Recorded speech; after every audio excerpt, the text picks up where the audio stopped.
Monsieur le Président, Mesdames les ministres, chers collègues, le budget de la défense proposé s'inscrit bien sûr dans le cadre de la LPM votée avant l'été. Le gouvernement fait de grands efforts pour se donner l'air visionnaire, mais en réalité, c'est la continuité dans les alliances, les moyens et les objectifs. Le gouvernement cède à la pente des événements au lieu d'influer sur leur cours. Par exemple, dans le domaine spatial, tout le monde constate que l'arsenalisation fait peser un risque exorbitant sur la sécurité planétaire et que le droit international doit être étoffé. Au lieu de porter une voix singulière, le gouvernement prend prétexte du développement de capacités par la Chine et la Russie pour affirmer qu'il faut faire de même. Étrangement, il met ses pas dans ceux du gouvernement états-unien qui a décidé de franchir un cap dans le domaine de la guerre spatiale. J'observe aussi que dans ses dernières interventions, la ministre a beaucoup insisté sur la nécessité d'associer le privé au financement de la défense et de l'innovation. Je ne peux que protester contre cette fausse bonne idée qui consiste à satisfaire l'intérêt privé en s'imaginant servir l'intérêt général.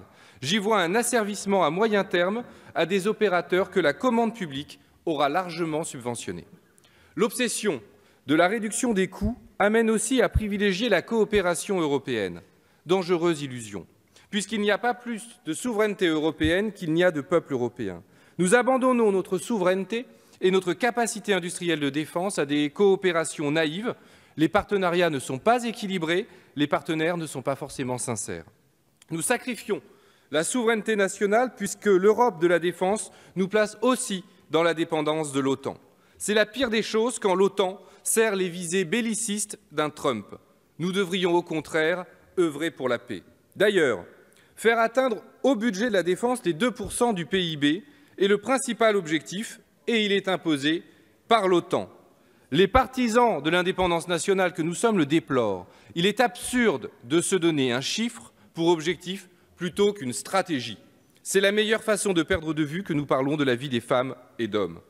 Effectivement, le moyen choisi pour atteindre cet objectif étrange et étranger des 2% est celui qui demandait le moins de réflexion. L'exécutif a choisi d'investir dans la modernisation et le renouvellement de la dissuasion nucléaire. Je rappelle que ce choix a été fait par le Président de la République, sans aucune discussion, a fortiori aucun débat démocratique. Il nous engage pourtant sur des décennies et s'inscrit à rebours des obligations que nous avons souscrites en matière de désarmement. Des centaines de millions d'euros sont immobilisés pour plusieurs années et ne seront pas affectés à la préparation opérationnelle, au soutien, à la protection du territoire maritime, au renseignement humain ou à la montée en puissance des capacités cyber qui sont nos véritables priorités. Dans le domaine cyber, les moyens et la doctrine ne sont toujours pas prêts. Le ComCyber doit avoir les moyens de nos ambitions. Il est illusoire de penser que l'action dans ce domaine, aussi technique soit-il, doive se cantonner à de petites unités au sein des armées. C'est au contraire par une mobilisation large et la création d'une véritable culture de défense dans la société que nous pourrons nous protéger et atteindre un niveau de résilience et de réponse satisfaisant. Du point de vue de la préparation des forces, je me borne à citer le général Lecointre qui constate qu'à l'issue de la LPM, et quoi que nous serons toujours vraisemblablement engagés sur des théâtres de guerre, notre armée sera toujours une armée de temps de paix. Je note d'ailleurs qu'il faut lire la presse pour apprendre que Barkhane finira probablement par s'étendre au Burkina Faso. Personne ne prétend que la remontée en puissance puisse se faire d'un claquement de doigts. Mais ce budget ne se donne pas réellement les marges de manœuvre pour que les armées remplissent leur mission qu'on leur donne. L'argent immobilisé par le renouvellement de la dissuasion aurait permis aussi d'améliorer l'accompagnement des anciens combattants, de fidéliser nos soldats et de compenser réellement les contraintes du service. Je le dis solennellement, la situation au sein des armées est préoccupante. Le recrutement n'est certes pas un problème, mais le désir de servir et le courage trouvent à s'employer, mais ils ne sont pas infinis. Signe des temps, l'esprit de carrière est remplacé par l'esprit contractuel. Il faut aussi répéter que Sentinelle est un répulsif très efficace, tandis que son rendement, du point de vue de la sécurité et de la population, est très discutable. Il faut dire aussi que la nation ne fait pas tout ce qu'elle peut pour adoucir la condition des militaires, que ce soit en termes d'hébergement, de salaire, de carrière, ou même, je le dis avec des guillemets, en termes de confort.